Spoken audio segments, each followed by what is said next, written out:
It's 10 o'clock. This is Sky News at 10, our top story. The Prime Minister's Chief of Staff is questioned by the Gambling Commission as a witness, not a suspect, as the Met Police say 7 officers are now being investigated. Joe Biden arrives in Atlanta ahead of the first presidential debate with Donald Trump tonight. In what could be a pivotal moment in the campaign, we reveal some of the secrets of what the teams are planning. Also tonight, one person in England has died in the recent outbreak of E. coli linked to salad leaves.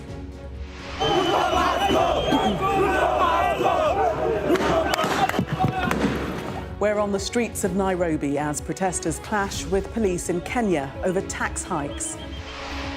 An imminent threat. One undercover detective describes the conversation he had with the man accused of plotting to kidnap Holly Willoughby. If we were in America, we'd be shouting, "Drain the swamp."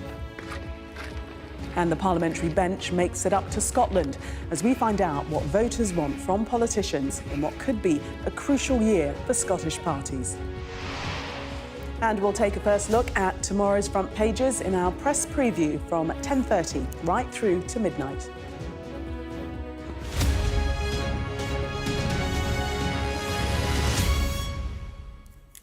Good evening. The Metropolitan Police has said it is investigating 7 officers over allegations of betting on when the election date is. It's paved the way for the suggestion that police could interview MP candidates over the election betting scandal.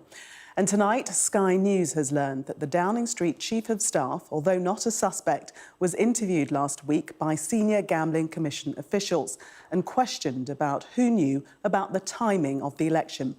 Sky's deputy political editor, Sam Coates, spoke to the Prime Minister today.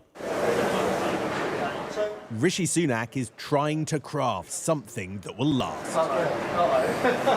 It is a delicate art, but has he got the knack? It was perfect, apart from... Oh no! Oh no, there's a big hole. How did that happen? It could be a thought. Another dent in his fragile campaign. The news that multiple Tory candidates may now face police investigation over bets on the date of the election. And his own Chief of Staff, Liam Booth-Smith, interviewed as a witness, not a suspect, by the Gambling Commission. This is a choice. Facing a Q&A session with factory workers. Early in the campaign, these events were gentle, deferential even, but not anymore. Prime Minister, what I'd like to know is why you feel that we should vote for another 4 years of Tory government. Things are infinitely worse than they were in 2010. Look, there's lots of frustrations that you and others will have about some things in the past. This election is about the future. But he is struggling to escape the past, now refusing to explain what he told his top parliamentary aide, Craig Williams, before he placed a bet on the date of the election. Prime Minister, you know the answer to the question of whether or not you told Craig Williams. You cannot prejudice an investigation. You can only prejudice a jury trial. You absolutely can answer this question. No, it's absolutely not right. Well, there are ongoing independent investigations that those are compromised in any way, shape or form. They are rightly confidential, and it's important that they stay that way, and that's the right thing to do, and you know that. You know that. You can Prime Minister, you can only prejudice a jury. That is not true. You can only prejudice a jury trial. We have done internal inquiries. You know the answer own. to the question whether or not you told Craig Williams. Yes or no. Of our own, and as a result of those, have suspended candidates. His problems piling up. A Prime Minister who just can't catch a break. From the highs of Wednesday night's debate, where his team felt he did well, to today, where there's the news that multiple Tory candidates could be interviewed by Scotland Yard within days. You could hear the frustration in his voice. Look at that. Brilliant. As clear as anything. The same craft, but hoping for a different result. The prospect of police investigations into Tory candidates, a campaign gift for Keir Starmer.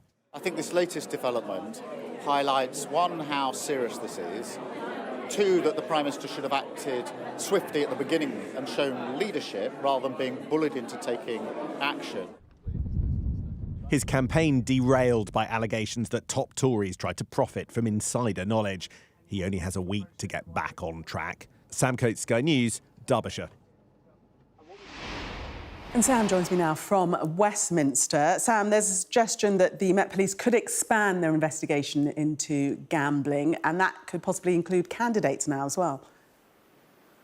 That's right, Gillian. Of the various developments today, the most significant of all, I think, has been the fact that the Metropolitan Police has been further dragged into the gambling saga and will now investigate candidates, potentially interviewing them under caution this side of the election day. Now, I understand that the Metropolitan Police is pretty reluctant to do this, and it wasn't true 24 hours ago. This wasn't the situation just yesterday. But what has changed is a realisation that candidates might need to be investigated under laws to do with misconduct in public office, using some of that insider information when placing the bets. That's the allegation that many of them deny. And that's simply not something that could be done by the Gambling Commission, which is why now it has fallen to Scotland Yard at this critical point in the election saga. And you could hear how frustrated Rishi Sunak was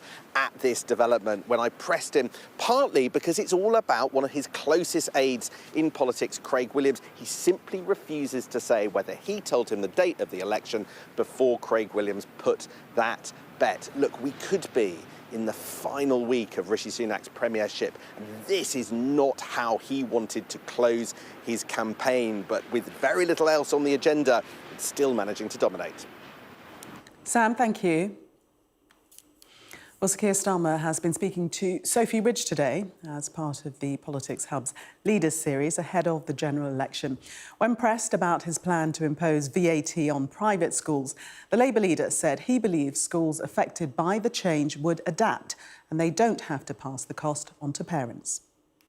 Too many children, their future is determined by the income and salary of their parents rather than their talent. I'm absolutely got that in my sights as something we are going to change with an incoming Labour government. It's quite a popular policy, polls quite well. Do you think that some of the backlash against it has been because there's so many people in Westminster and the media who either went to private school or send their children there? I think there's an element of that, but I mean, parents across the country do say to me, if they've got children in private school, that they're concerned about it. And I go through the reason why we're doing it with them, explain to them that schools don't have to pass it on to them. So I'm not. So you think it would be? It's not a bad thing if private schools have to make economies. It's a difficult choice, but you know they're businesses in the end, and they're very successful in the round. Actually, under this government, 1,000 private schools have closed. And Reform UK leader and candidate Nigel Farage has disassociated himself from a party campaign who was filmed saying migrants crossing the Channel should be used as target practice. The same campaigner also used a racial slur against Prime Minister Rishi Sunak in footage recorded by a Channel 4 undercover reporter. But Mr Farage says those views don't reflect his own. Well, there was an activist that said some pretty unpleasant things. Very, very prejudiced, very wrong. You know, he's someone who turned up to help. I mean, all political parties encourage volunteers. You get people like that.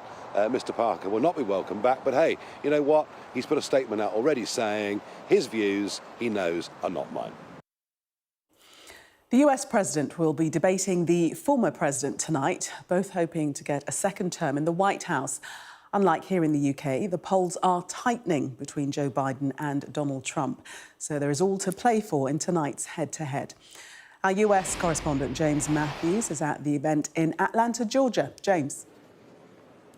Yeah, thanks very much indeed, Gillian. Welcome to Atlanta, Georgia, the city that gave us Coca-Cola. Tonight, it will give us what could well be the biggest moment in US politics for many a year. A TV debate, the earliest in the calendar that we have seen, triggered by Joe Biden. He wants to shake the American electorate and try to shake stubborn polls that still have him behind Donald Trump. Biden is here, he's in the city. He made an unannounced visit to local people in this battleground state of Georgia. Donald Trump, he's still in the air on his way here from Mar-a-Lago for what will be political fight night.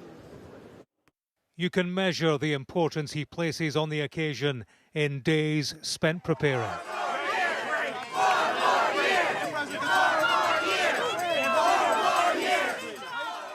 Prior to his arrival in Atlanta, Joe Biden had been holed up in mock debates for a week in his Camp David retreat.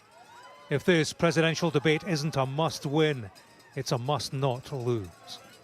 When you think about the Joe Biden you saw in the debate... If there was any doubt infirmity would be centre stage, it was removed by a debate day Trump campaign ad. Got taken down by his bike. Lost a fight with his jacket. It is the issue of age concern, shared by most Americans, as their oldest ever candidates take the stage here.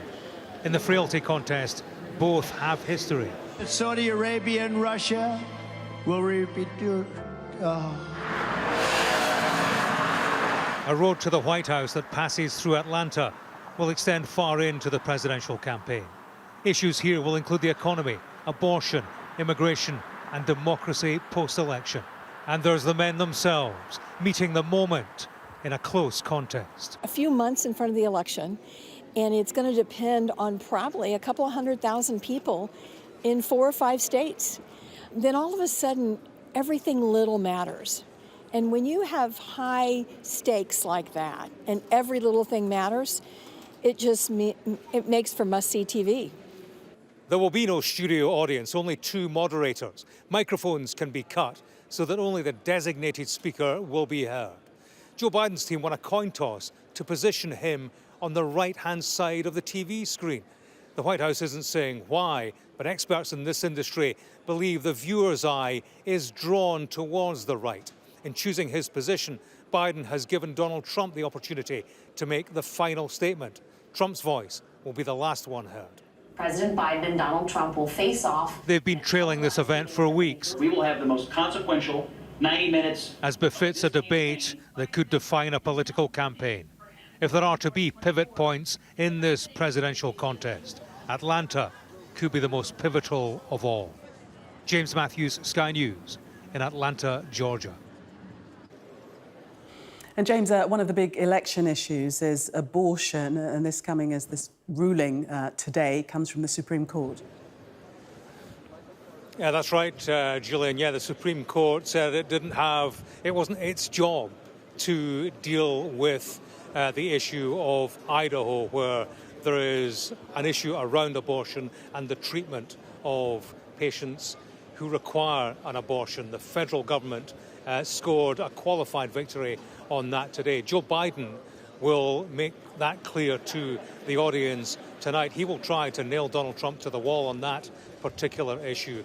The view of Team Biden is that Trump doesn't have a coherent policy or plan on abortion which has traction amongst a key constituency in the American electorate. So that's one of the issues we'll hear about tonight. Also, immigration, crime, inflation. These are 3 of the topics that Donald Trump's advisors have been telling him to push hard on. I'm in the spin room at the moment. You can see the size of this, a converted basketball court at Georgia Tech, just across the campus from where this event, the actual debate itself, will take place. There are more people in here than there will be in the event venue because there's no audience tonight, only 2 moderators and the 2 individuals taking part. The question will be how both cope with that. The view of Joe Biden's team is that Donald Trump will struggle, that he is a man who needs an audience, who needs the comfort of applause at the end of a sentence, and without that, the necessity to make fully formed,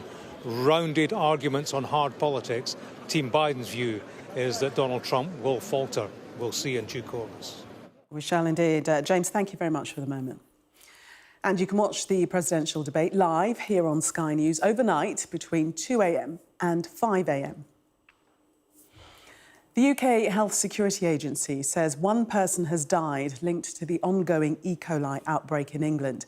The outbreak, thought to have started in salad leaves, led to a number of manufacturers recalling sandwiches from supermarkets last month.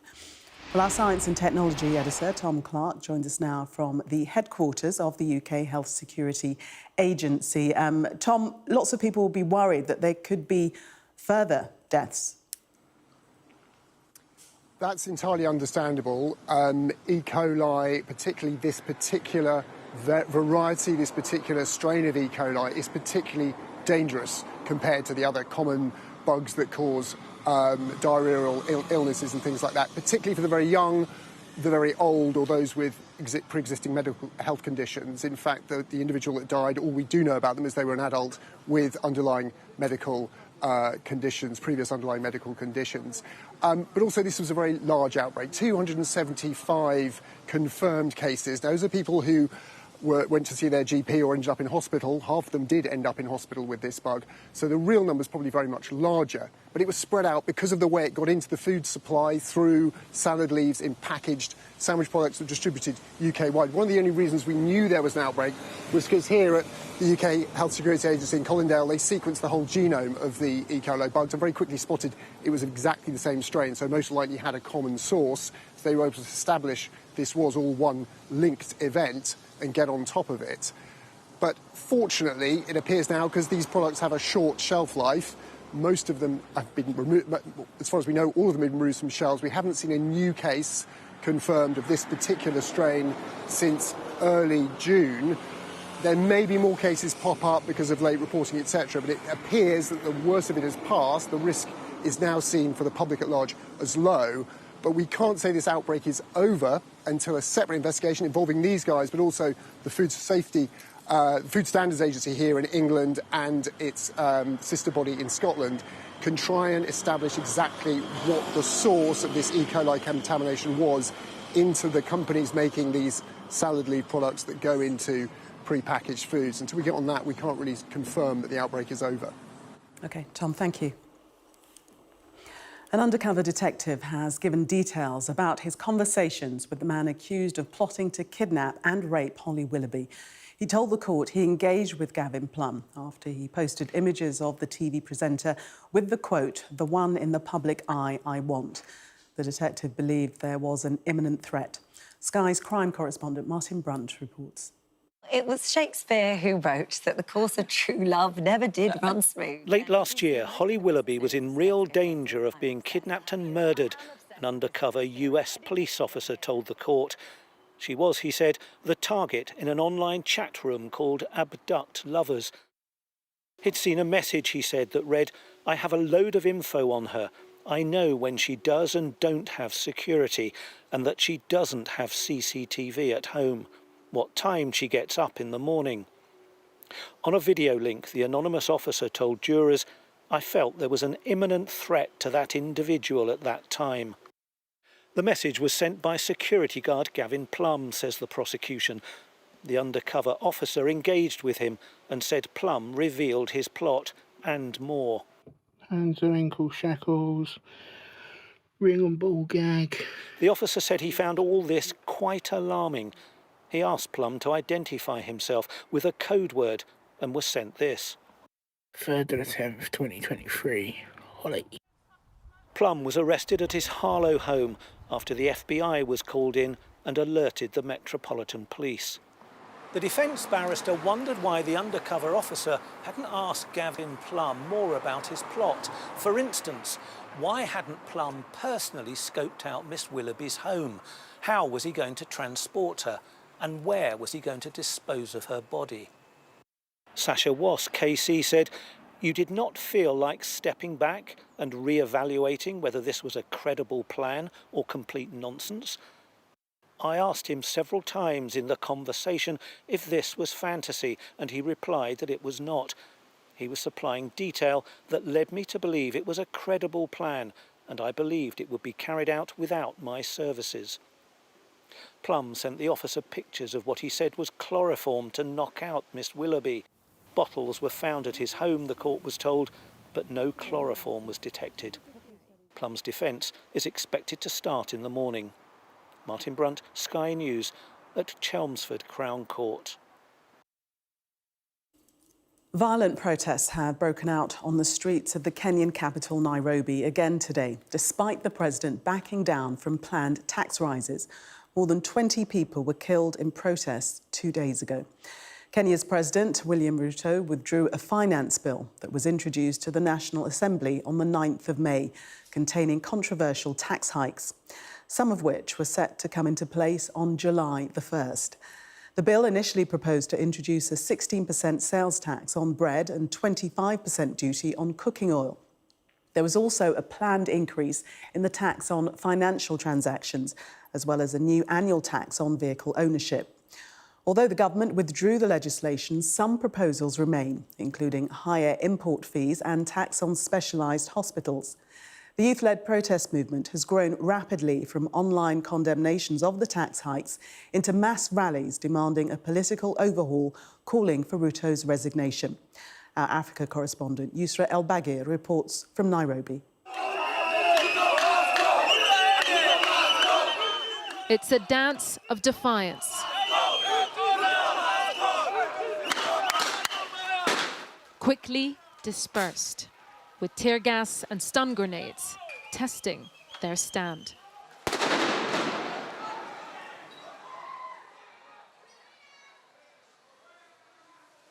It's not over. A young man is singled out.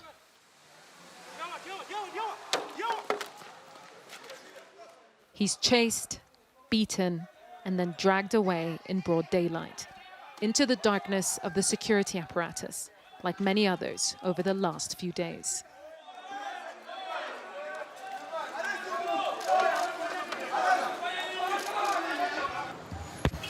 Okay.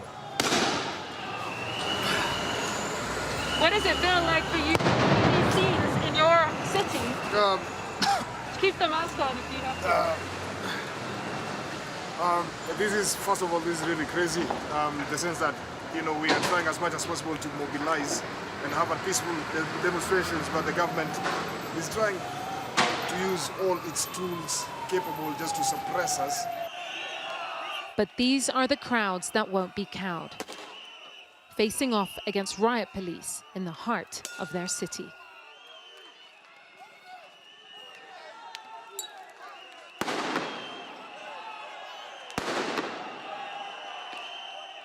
Every time they gather, they're dispersed with tear gas. Every time they barricade a road, the police come and break it up. But the sheer fearlessness and persistence of these guys is astonishing. They're chased,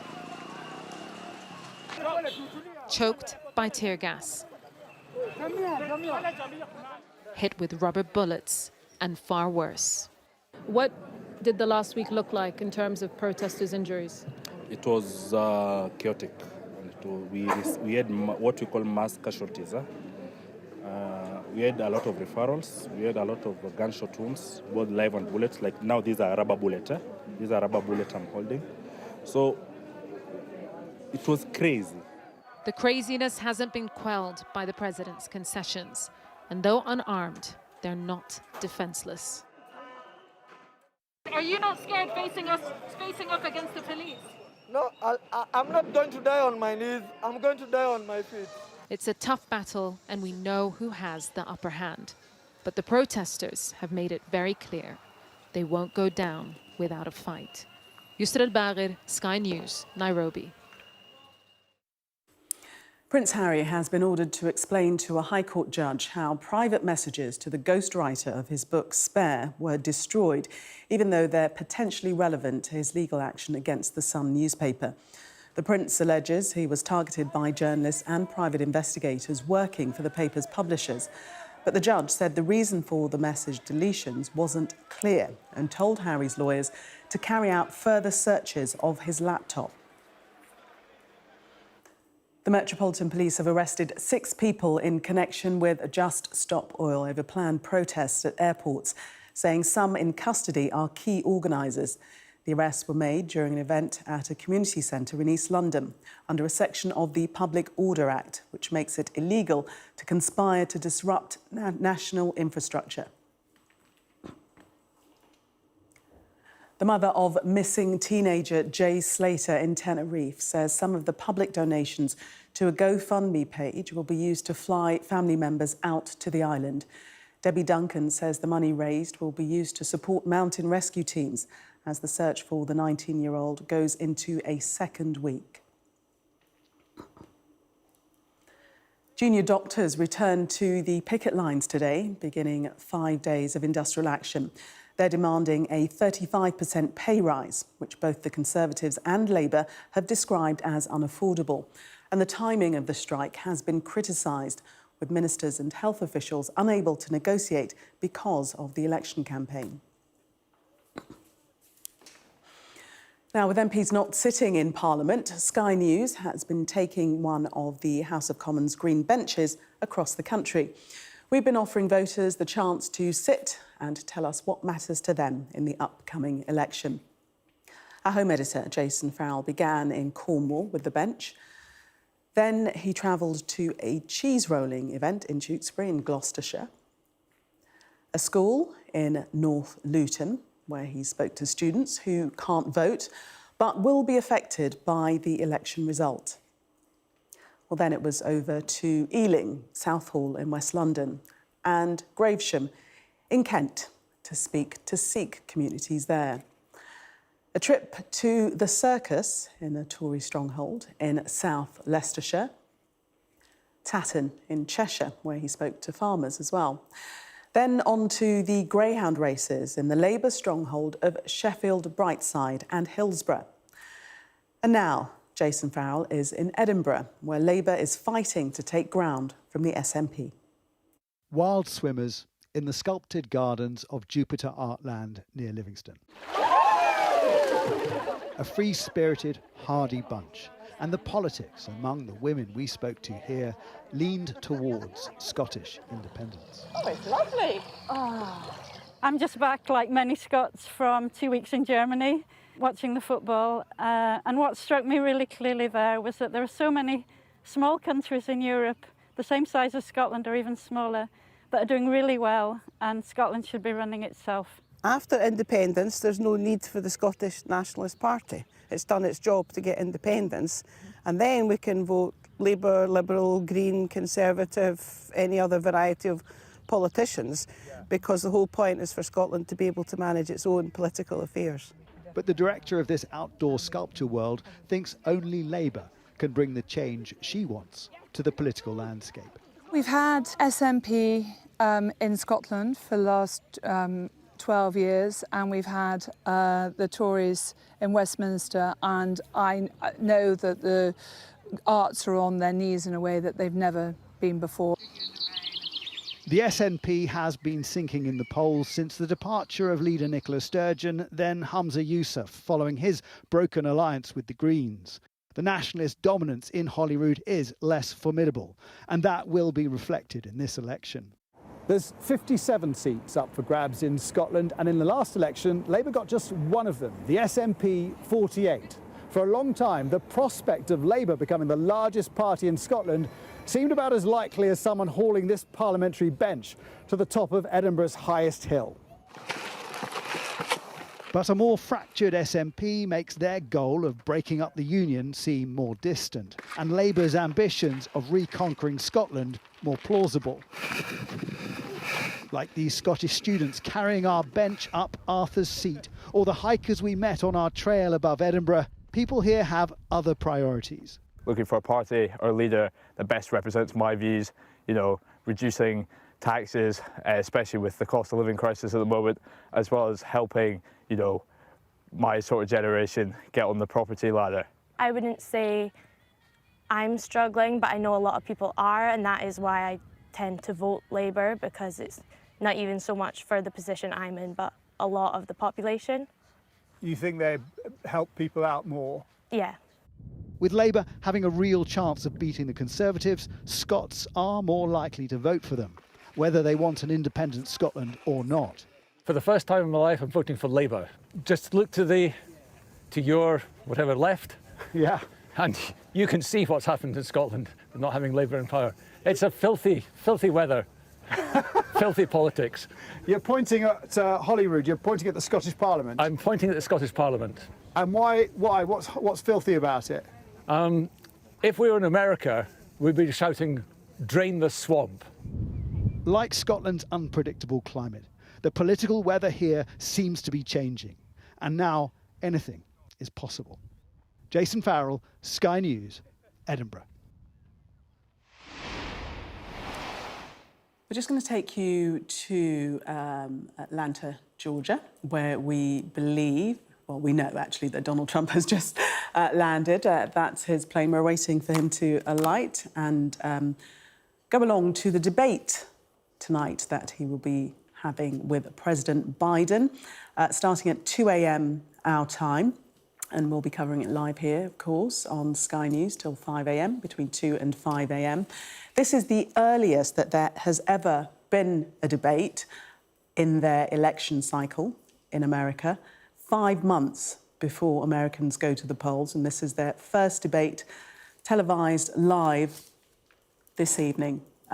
Quite different to previous debates in that there will not be a studio audience, and also both candidates will not be able to talk over each other because they are going to cut the microphones after their allotted time. So the previous debates that we've seen where they haven't got as far as fisticuffs, but it's got quite heated and they have spoken over each other, that potentially will not be allowed to happen, although how it takes place in practice will remain to be seen. But as I say, there won't be a studio audience, something that commentators have said might not be to Donald Trump's liking, because he does like to play to a crowd and sparks off the applause and the adulation.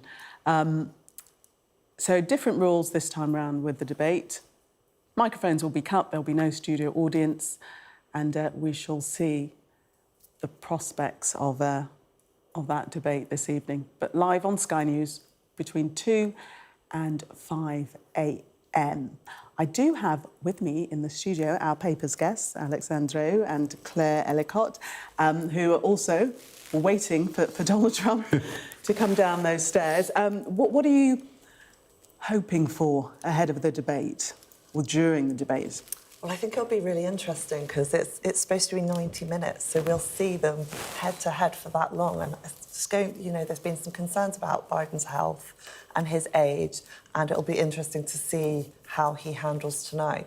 But also, you know, we're very, very excited about the British election, but actually the US election is going to be huge. It's going to be, you know, a clash between these two men again.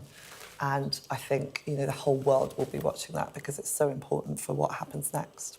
And Alice, what do you think about the stage managing of the event? You know, I mentioned that the microphones are going to be cut after an allotted time, so they can't talk over each other. So it seems as if they're trying to not allow it to be too combative. Yeah, which is very interesting because it could cut both ways.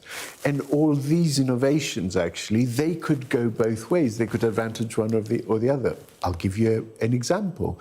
The cutting of the microphones, it might actually make Trump look milder, you know, less combative. It might comfort people who are thinking of voting for him but are a bit concerned that he's gone off the rails. And actually cutting him off might give a structure to the debate that makes him look better. And let's not forget, Biden's best line of the previous lot of debates was as a response to an interruption where he said to him, "Shut up, man." Shut up. You know, that became the defining bit of that debate. So you can't automatically assume that will disadvantage Trump because he won't be able to sort of bully his way. We shall see. Yeah. We shall see. It's exciting, isn't it? Yes. Alex and Claire, thank you very much for the moment. Well, you heard them. You can see them now because they are going to be with us for the press preview. Do stay with us.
Welcome back. You're watching the press preview, a first look at what's on the front pages as they arrive.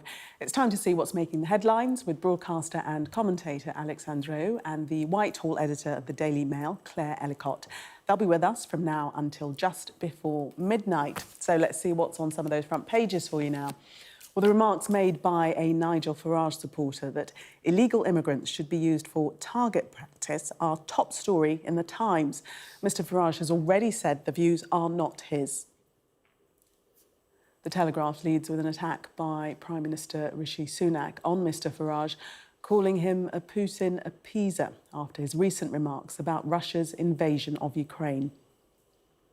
The Guardian claims an exclusive with news that NHS managers who try to silence whistleblowers are to be banned from working in the health service.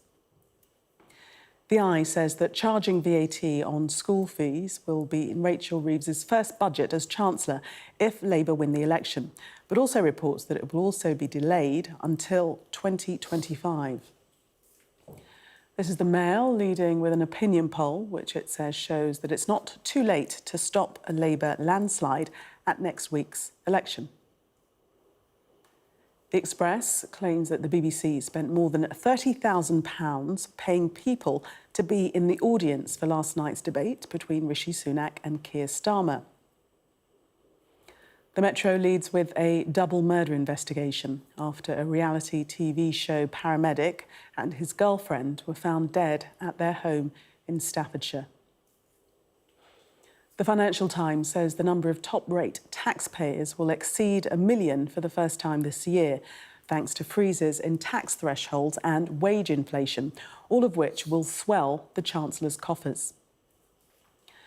And finally, The Star reports that there's something nasty threatening to crawl up through our toilets, unless we keep the lid down. Always keep the lid down. A reminder that by scanning the QR code you'll see on screen during the programme, you can check out the front pages of tomorrow's newspapers while you watch us. And we are joined tonight by broadcaster and commentator Alex Andreou and the Whitehall editor of the Daily Mail, Claire Ellicott. Welcome to you both. Let's start with the Times front page.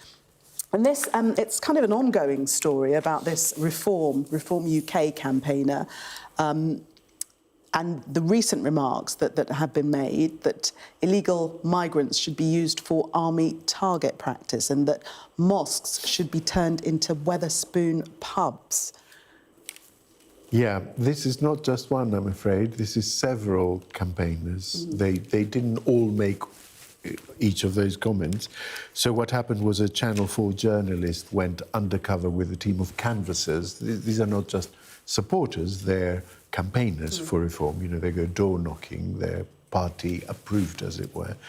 And the range of comments, I mean, I don't know how to do the television equivalent of asterisks. Yeah. Yes. Let's just say there's a very upsetting smorgasbord of comments there, even about the people they're canvassing, even about the Prime Minister. And all of them, I think what I found most shocking is that all of them are accompanied with a sort of fantasy of violence going with them. So the person going on about LGBT people says we should bring back the noose.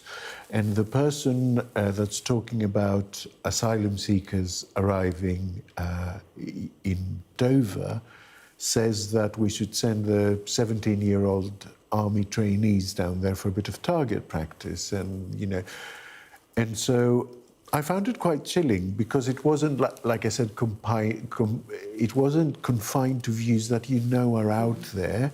It was accompanied by this very real relish for what would happen if they ran the world. And it was just chilling. Disturbing. Just to say, Nigel Farage has distanced himself from these comments, hasn't he, Claire? He has. He actually put out a statement before Channel 4 released their footage tonight, so they clearly wanted to be on the front foot. What's interesting about this is that Reform have really come under the spotlight. You know, Nigel Farage, they didn't get really much attention until Nigel Farage announced that he would be standing, that he'd be leading the party again, as he has done with previous versions of Reform. And they've come under huge scrutiny in recent weeks. And, you know, they've had to disown so many candidates who've been members of the BNP, who've said terrible things. And they've also, you know, this is just the latest in a series of real gaffes by the Reform campaign. And I think, you know, it really doesn't look good for them, and it depends how much this resonates with voters. It's more than you said gaffes. It's more than gaffes, though. Gaffes. Disgusting language, and like Alex says, real threats of violence behind some of it. And I just think that they've really come under the spotlight, and actually, you know, you're seeing what some of these people really believe. And it's like... Farage tweeted something about how, you know, when you're a big party and you have loads of candidates and campaigners working for you, you know, some of them will say terrible things. And I just thought the biggest clangor in this campaign has come from your own mouth, and it was a comment about Putin and Ukraine. So I'm not sure you're in a position to say, well, it's just one bad apple. And you speak of Putin in the Telegraph. We have the Prime Minister describing Nigel Farage as a Putin appeaser. Claire? Yes, so the Prime Minister's done an interview with the Telegraph, and he's compared Nigel Farage to his comments on Ukraine. He obviously said that that the West had provoked Russia into invading Ukraine, and he's also since sort of doubled down on those comments and said that Ukraine should accept a peace treaty with Russia, which involves it ceding all of the territory that Russia's invaded. And the Prime Minister has come out and been quite strong and compared it to appeasement in Nazi Germany, appeasement of Hitler when he invaded Poland. And I think, you know, they're quite strong words from Rishi Sunak, and it's really grabbed attention. And the Tories are really being hurt by Reform, and it was Farage's first major misstep to say these words about Ukraine, because I think the Tories that he wants to win over, they all feel passionately about supporting Ukraine. They all felt strongly about, you know, sending arms to Ukraine and helping them fight the Russian invasion. So I think it resonates really badly with those voters, and it could well have cost him a lot of votes. Do you think that is the case, Alex, that this has done real damage to Reform? Yes, and it was no secret he's held these views for decades. But I think it is very interesting because I feel it stems from him being plugged into the United States culture wars, because he's been out there so much, and he was planning to campaign out there with Trump. And so there is a lack of support for the war in Ukraine on the Republican side over there. Over here, support for Ukraine is absolutely rock solid. And it seems to me that the source of the misstep is that he was plugged into a different set of issues when he started campaigning here. It's interesting. Misread the mood completely. Take us to the eye, Claire, and this is the VAT on private school fees. Reportedly will be in Rachel Reeves' first budget, but there is going to be a delay until 2025. Yes, so this is, you know, Labour's flagship policy. It's the one they've really kind of got behind. It's one of the most radical things they've proposed, I think, and there's been a lot of discussion about how much notice schools will get of these changes. They'll have to pay 20% VAT, which at the moment they don't have to pay. And this suggestion that will be in Rachel Reeves' first budget is sending out the message that, you know, Labour are very committed to this. They're not going to back down. It's polling really well. They like the you know, policy. They're going to keep it. But also the reality is you are going to have to give schools probably some time to prepare for this and decide, because you've got people preparing for a school year now. Their children will be starting school in September, and they'll have decided their fees for this year. So you do have to give schools time to prepare. So I guess this is just the reality of this. But there's been a lot of speculation about when this will happen. But it's a clear sign that Labour are very dedicated to this policy. Alex, you've only got about 20 seconds, but do you think Labour will almost definitely hang on to this policy? Yes, there was a fantastic interview with Sophie Ridge earlier on Sky, where I think the motivation behind it came out, and it's like, look, schools have to make difficult decisions all the time in the public sector. You will have to make some too. some relatively easy ones, you know, to cut Chinese private tuition or a hockey trip to Canada. But, you know, schools can absorb these fees ultimately. OK, Alex and Claire, thank you very much for the moment. We're going to take a break. Coming up, we'll be discussing more of the stories from tomorrow's papers, including this on the front of the Telegraph. Rishi Sunak's Chief of Staff has been interviewed as a witness in an investigation into the Tory betting scandal.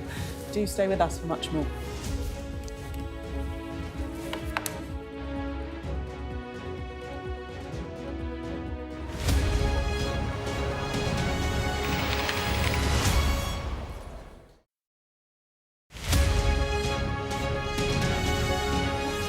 This exhibition left Ukraine in November of 2022, in the midst of the war, when Kyiv was constantly bombarded. And our idea was to show this art to European public, and at the same time to take it out of harm ways. That was a very complicated operation, I have to tell you, because we made a mistake, because we thought that we are very smart. Russians were bombing Kyiv every week on Monday, and we decided that we will go on Tuesday. And of course, that Tuesday was the most intensive bombardment of the whole Ukrainian territory. Fortunately, our trucks left Kyiv before this bombardment started.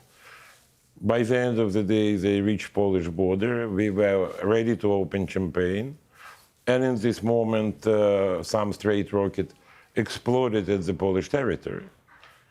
You remember probably that incident, and everybody decided that it's the beginning of the Third World War.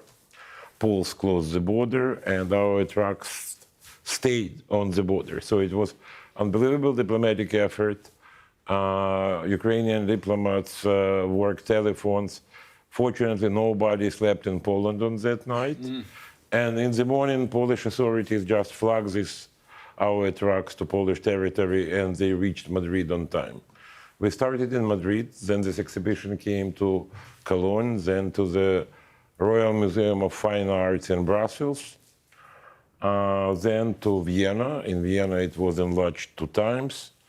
Then we divided this exhibition. It's made chronologically, so we created know-how of exhibition which could be, you know, separated or attached together. And one part of it, we opened exhibition last week in the National Gallery of Slovakia, and this week people could see it in London. It's covering the first half of the 20th century, from the beginning to 1930s.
Welcome back. You're watching the press preview. Still with me, broadcaster and commentator Alex Andreou and the Whitehall editor of the Daily Mail, Claire Ellicott.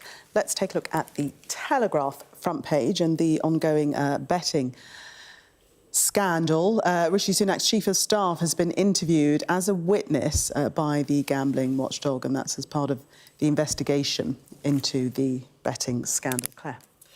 This is an extraordinary story and it continues to rumble on, doesn't it? It was 2 weeks ago, I think, that we found out the Prime Minister's parliamentary aide had allegedly put some bets on. He admitted this, but he's now being investigated. And we've heard that the police are actually investigating some elements of this. I think there were 5 Tories involved, 5 Tory officials, 7 police officers and 1 Labour candidate. It's spread across Westminster, and I think the public are really astonished by this story because it's just so extraordinary that these people would bet on what they work on and things that they might have inside information on. And we see today that Liam Booth-Smith, who is probably the Prime Minister's closest aide, he's his Chief of Staff, he would have been heavily involved in announcing the election, deciding the election, and that he's been interviewed by the Gambling Commission, which is overseeing this investigation. And no doubt that will be to determine how much some of the officials knew when they placed these bets. And hopefully we find out very soon what they did know, because I think the public are furious, rightly, about this story. Yeah, and this has been particularly cutting through with the public, hasn't it? Yeah, because it becomes a perfect summary of lots of other stuff. It becomes a perfect story to tell down the pub that sort of encompasses this whole notion that they're in it for themselves, and also that they think the rules don't apply to them. So it kind of pulls those 2 strings together that go as far back as Partygate and Patterson. Well, Michael Gove himself said it was reminiscent of Partygate. And so it becomes a sort of perfect little storm. Let's move to the Daily Mail front page, and this poll shows it's not too late to stop Starmer supermajority. Obviously, the Conservatives are very keen on this particular poll. Yes, so this poll by my newspaper shows that 1 in 10 people are apparently still undecided. Now, every study we've seen shows this huge Labour majority, that it'll be a Labour landslide, bigger than Tony Blair's. This is a really interesting bit of research showing that some people haven't made up their mind. I do wonder, we've got a week to go. Postal ballots have been cast. It feels strange that people wouldn't have decided, but I think it does show that there is a bit of apathy. There's quite a lot of apathy of this election in particular, and I think people are really disenchanted with both of the main parties. Even though Labour were obviously going to do very well, I think there's not huge amounts of enthusiasm for Keir Starmer. And whether people are hedging their bets, we've got a week to go. We find out tomorrow in a week what the result is. I mean, yeah, it's hard to believe. I really don't. 20 seconds. Are you surprised by that? I really don't like these stories. They make me very, very nervous because everything in my muscle memory is 2015 election, 2016 referendum, 2017 election, and everything in me says something will happen to snatch this away from Labour. Very, very nervous. Very exciting, actually, isn't it, really? Because we think that it's... some excitement. Yeah, I mean, a lot of the polls are saying it's Labour, but anything can happen. Anything can happen. True. Alex and Claire, thank you very much for the moment. Let's take a look at the weather for you now. Well, the next few days will be rather changeable with cooler conditions compared to recently. Friday will start rather windy, especially in the north, where there'll be plenty of showers around. Southern parts of both Britain and Ireland will be largely dry through the morning with sunny spells. Elsewhere, there'll be further showers around, most widespread across Scotland and northern England. The brisk winds will become increasingly confined to the north. Temperatures will be near average for late June, a little below in the west. The afternoon will see showers in the windy north becoming well scattered and mainly confined to northern Britain. Coming up next on Sky News at 11, Rishi Sunak's Chief of Staff is interviewed as a witness in the gambling inquiry as 7 police officers are investigated.